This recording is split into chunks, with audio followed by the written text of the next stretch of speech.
Okay, we're live. We are live. We did it.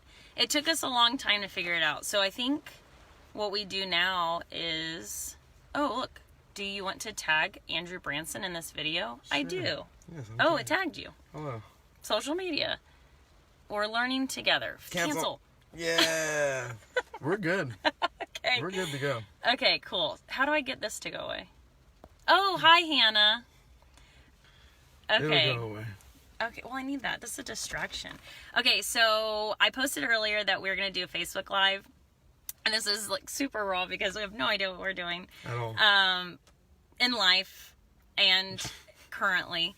But what I want to talk about is dealing with mental health and also working on living a sober life. So here's Andrew, aka Lambo. That's me. Yes. So what I wanted to talk about is, like, we all know mental health is a struggle. But on top of that, adding sobriety to it, I can only imagine what that's like, because mental health is a disease, and so is alcoholism, or, you know, being addicted to anything. So what I wanted to talk about and ask Lambo is, did he struggle with mental health before he got sober or after, and kind of what that timeline looks like?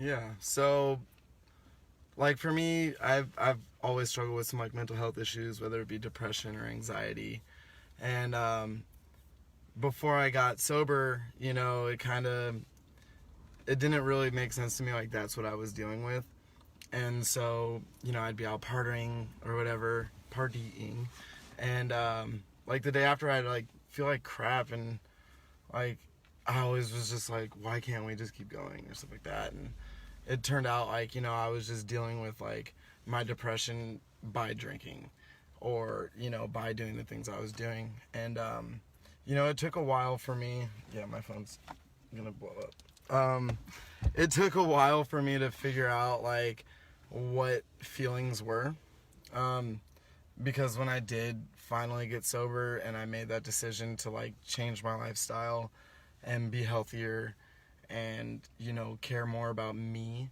I had to figure out, like, what life on life's terms were, and so, you know, it was really confusing for a long time, but,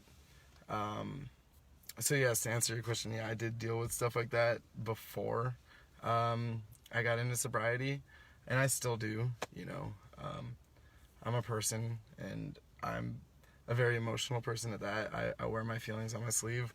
I have no problem telling people, you know, what's wrong with me. They don't always need to hear it, you know what I mean? Mm-hmm. But it's something that makes me feel better, is to tell people, like, hey, you know, today this is what's wrong.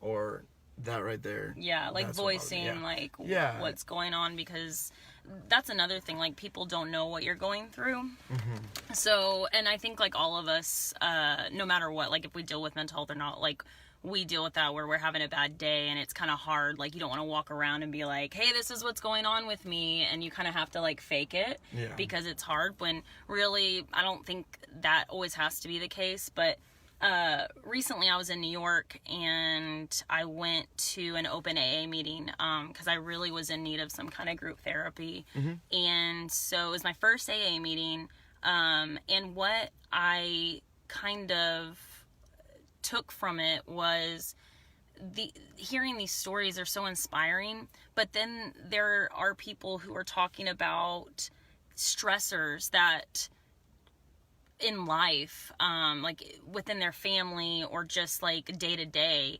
And so, you know, dealing with your mental health now, like, do you struggle staying sober because you have a really bad day? And so it's like, well, how do you handle that? And, like, walk me through that.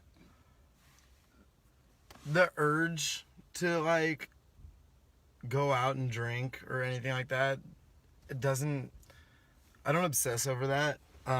Like I did in the beginning. It's been 6 years, in January. Which is super awesome. Yeah, in January I got to 6 years.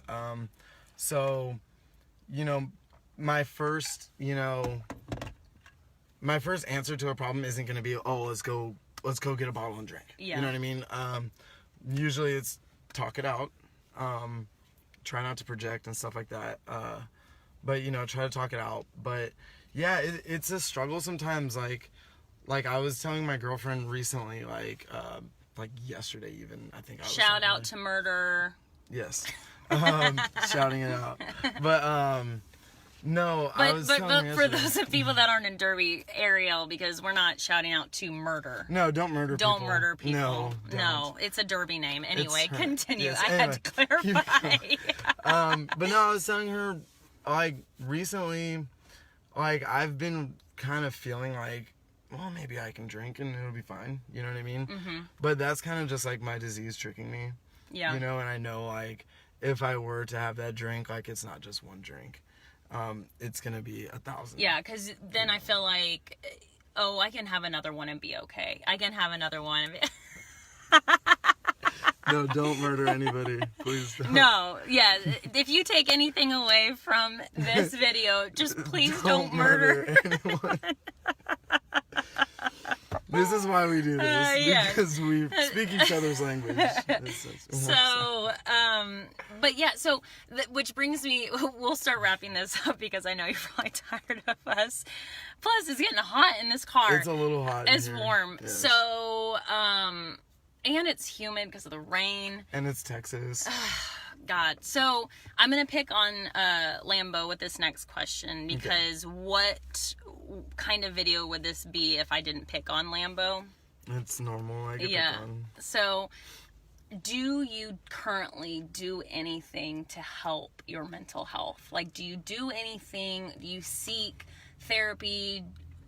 Are you on any medication? Like, what are you doing? So I have actually been researching some places, and I want to say it was like Jewish Family Services or something like that. My girlfriend and I, she who shall be named, so we don't go down that rabbit hole again. Mm-hmm. Found that, and they offer services. Now I haven't started doing any of that. Yeah. I've been wanting to. I've really been slacking on meetings, and that's something I need to say to hold myself accountable. And I know that we had talked when I was hospitalized and I was introduced to group therapy and I realized how much it helped. I reached out to Lambo because no, you're way more prettier. than that. Yes, And way prettier. yes. Yeah, and the nose thing. No, your nose is great compared to. Perfect. Let's not talk about Harry Potter. Anyway. So I loved group therapy so much. And so I reached out to Andrew and also my friend Fancy, shout out Florida, who's been sober for 18 years. I'm probably going to get that wrong because last time I said 22. So A long time. Yeah, a long time, which is super awesome. And we've been emailing back and forth and she's been helping me tremendously. So anyway, I contacted Lambo and I was like, hey, like, do you want to go to a meeting together? Like, let's go. And we talked about going to like a Narcotics Anonymous or Alcohol Anonymous and just kind of going, like, helping each other go to meetings. And we haven't done it yet. Now, granted, like, my life has been a little crazy, Our but schedules have been. it has been. But with that being said, it's no excuse. You know, he said I started researching, but I didn't actually do it. So it kind of goes back to what I'm saying. Like, you just have to do it. And it's hard because it's like, okay, I'm starting the process. I'm Googling this. I'm looking up this.